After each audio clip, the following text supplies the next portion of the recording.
suhbatlarni ko'rsatish kerak xalqqa. Ko'z tegmasin. Ana ko'rardingiz keyin reytingni. Yo'q, mazza qilib suhbatlashib o'tirmiz. O'ziga xos hazillar ham bo'lyapti.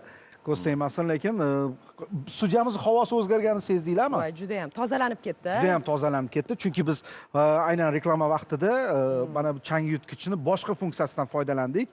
Qolaversa, bu chang yutgichda faqatgina havoni tozalash emas, balki mana shu divanlarni, gilamlarni yuvish ham xususiyatiga ega bo'ladi. Albatta. Va matraslarni gapirmasa ham bo'ladi. Uydagi yotadigan matrasimiz, ko'rpachalarimiz, o'rinlarimizni albatta o'ziga xos terini yeydigan kichkinagina ko'zga ko'rinmas hasharotlar bor. Ularni esa oddiy pilisos torta olmasligi mumkin chang yutgich, lekin bu chang yutgich ularni jigarini sug'urib oladi, bilasiz? Sug'urib oladi. Chunki qoqadigan funksiyasi ham bor-da. Biz ana gilamlarni endi katta-katta gilamlarni olib chiqib qoqa olmaymiz-ku, hamma butun mahallani chang to'zon qilib.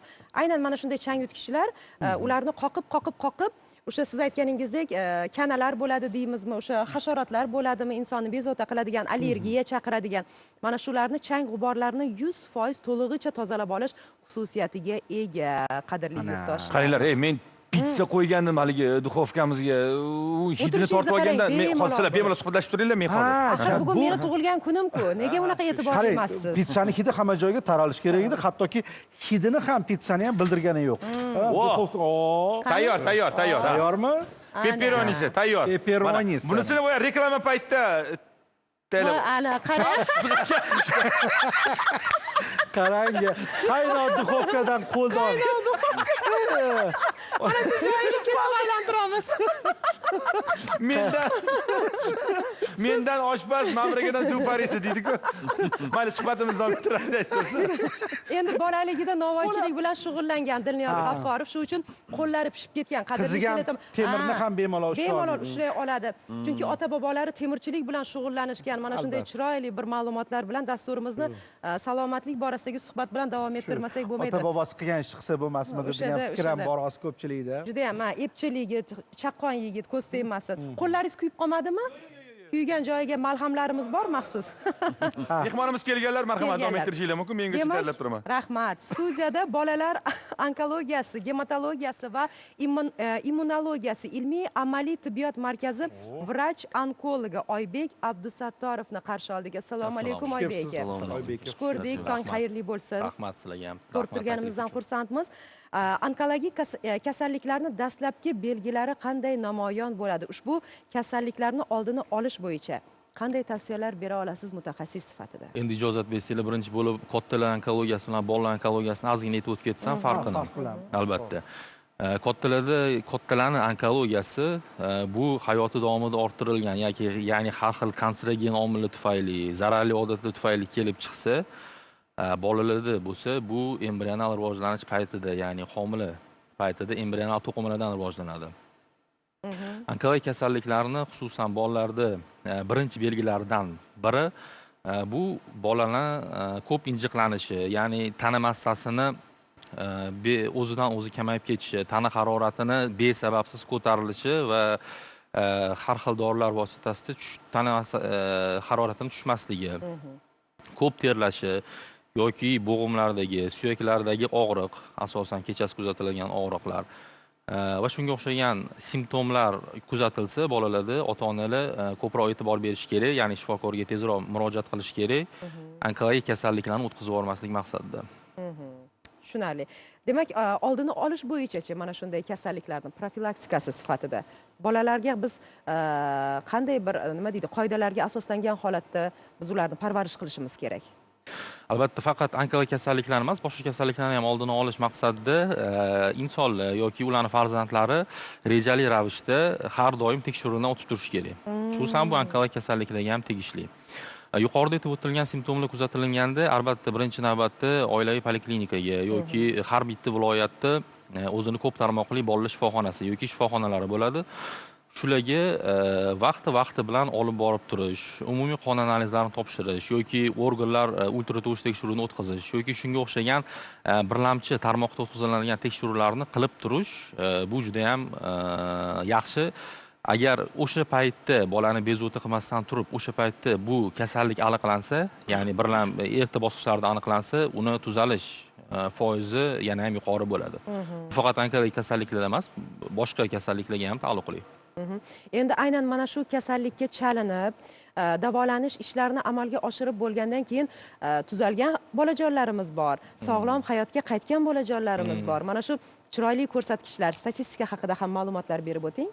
Statistika haqida qisqacha to'xtaladigan bo'lsak, yiliga O'zbekiston Respublikasida 20-25 ming, o'rtacha 20 ming, 25 ming aholi onkologik kasalliklar bilan kasallanadi. Buni 4,5% bolalarga to'g'ri keladi. Bu degani har yili O'zbekiston Respublikasida mingdan ortiq bolalarda birinchi bo'lib onkologik kasalliklar aniqlanadi. Bu onkologik kasalliklar aniqlangandan keyin agar ularga to'g'ri tashxis qo'yib, o'zini o'sha jahon standartlari bo'yicha davolansa, ya'ni o'sha hozirgi aytib o'tganimizdek erta bosqichlarda aniqlansa, ularning tuzalib ketish foizi ham yanada ko'payadi. Endi hozirgi dunyo statistikasi bo'yicha onkologik kasalliklardan tuzalgan bemorlarni foiz ekvivalentida aytadigan bo'lsak, dunyoda 70-80% da tuzalib ketish holatlari kuzatilmoqda. Bizning mamlakatda bo'lsa, bu ko'rsatkich 40-50%. Lekin hukumatimiz tomonidan aynan bolalar onkologiyasi markaziga 2030-yilgacha strategiya ishlab chiqilgan. Hukumat tomonidan bu belgilab berilgan. Bu ko'rsatkichni 80% ga yetkazish to'g'risida. Hozirda aynan shu ishlar bo'yicha bizning markazimizda ham juda ham jadal ishlar ketyapti. Juda soz. Yana bir savolim bor. Aynan hozirgi vaqtda ko'p eshityapmiz. Bolalarga beriladigan taomlarga keladigan bo'lsak, shirinliklarga keladigan bo'lsak, mana bu shirinlik, mana bu taom rak chaqiradi, insonning organizmiga juda katta zarari bor deyishgan holatlarni ham eshitganmiz. Haqiqatan ham bolalarga zararligini bilamiz. Lekin baribir ham ko'ngliga qarab turib beramizda. Buni isbotlangan holatlari ham bormi masalan? Haqiqatan ham mana bu oddiy holatda aytadigan tez tayyor bo'ladigan lapsha deyshadi-yu. Mana shuni ham ko'p juda ham katta zarar ekanligini hozirgi paytda aytishyapti. Albatta, albatta. Bular hammasi zarar. Chunki bularning o'zi tarkibini qarasangiz, tabiiy narsa yo'q bular tarkibida. Afsuski hozirgi ishlab chiqarilayotgan ko'p o'sha tez tayyor bo'ladigan mahsulotlar deysizmi yoki shunga o'xshagan mahsulotlarmi, ularni tarkibida GMO deyiladi. Shu modda bo'lganligi sababli u organizmga nafaqat bolalarga, balki kattalarga ham bu juda katta zarar. O'shaning uchun ko'proq tabiiy mahsulotlar bilan ovqatlanishni shifokorlar tavsiya qiladi.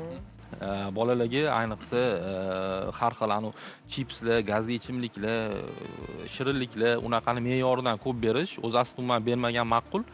O'sha o'zingiz aytganingizdek ularni qaysarligiga qarab bir kam miqdorda shirinlikdan bersa bo'ladi, lekin tavsiya bermaymiz albatta. Imkon qadar, lekin bilan bog'liqmi deb o'ylayman-da, Ma'mur aka, chunki hattoki saratonni yenggan insonlarni ham ko'rganman. Inson baribir o'zini o'zi ishontira olsa, men albatta tuzalaman desam, menimcha ancha-muncha kasalliklarni ham yengish mumkin. Lekin aksincha u xabarni eshitgandan keyin o'zini o'zi battar cho'ktiradigan, tushkunlikka tushiradigan insonlar ham ko'p. Ruhiyatga ham bog'liqmi? Albatta, ruhiyatga albatta bog'liq. O'shaning uchun har bitta kasallik bemor bilan shifokor suhbatlashayotganda, uni davolayotganda yoki operatsiya qilingandan keyin, operatsiyadan keyin u bilan individual shug'ullaniladi. Ya'ni uni tilini topib, qalbiga yo'l topib, shu orqali ham davolanadi. Buni ikkitasini guvohi bo'lganman, shaxsan o'zim. Aynan tashxis qo'yilgan, ya'ni ikkita odamga tashxis qo'yilgan. Biri onkologik kasal edi, biri esa soppa-sog', lekin tashxis esa almashib qolgan. Soppa-sog' odamga onkologik kasalligini e'lon qilingan, onkologik kasallangan bemorga esa siz soppa-sog'siz deyilgan. Va qarangki, oradan yillar o'tsa, haligi sog' odam o'zini o'zi ichini yeb, siqilib, haqiqatan ham dard boshqa tomonlama olamdan o'tib ketdi, lekin haligi onkologik kasalga uchragan odam o'zini bu kasalligi borligini bilmasdan turib ham, his qilmasdan turib ham, xullas bir tiyinga olmasdan oradan nechadir yil o'tib analiz javoblarida bu narsa yo'qligi aniqlangan ekanda. Yana ikkinchisi guvoh bo'lganim, ya'ni men ruhiyat haqida gapiryapman. Ikkinchisi ayollarga ham bog'liq bo'ladi. Endi ko'krak bezi onkologik kasalliklarga ko'p ayollar chalinganda, ularga ham shunaqa tashxis qo'yilganda, masalan, qo'pol qilayotganda bu narsani keyin esa yana borib takroriy tekshirganda, takroriy tekshirishda bu onkologik kasallik chiqmagan. O'zi aslida xatolik bo'lganda chiqmaganligi. Menda yo'q ekan deganda, lekin yil davomida yuraverib aslida tuzalib ketgan. Haqiqatan ham o'zi bor edi. Shokka tushgan doktorlar ham bor narsani nimaga qanaqasi yo'q bo'lib ketishi mumkin. Katta rahmat. Chunki insonning ruhiyati ichidan o'zini o'zi davolash imkoniyati bor ekan. Mana shunday ekan. birinchi o'rinda. Shunday. O'zingizni eng muhimi asrang va ishontiring, siz kasal emassiz. Doimo oynaga qarab, men sog'lomman, men to'qman, men zo'rman degan so'zlarni har doim ayting. Katta rahmat erta tongdan ajoyib fikrlar, maslahatlar uchun. Salomat bo'ling. Salomat bo'ling. Biz Katta sizni rahmat. kuzatib qo'yamiz. Marhamat, musiqalar bilan. Rahmat. Salomat bo'ling. Rahmat. Xo'sh, aziz do'stlar,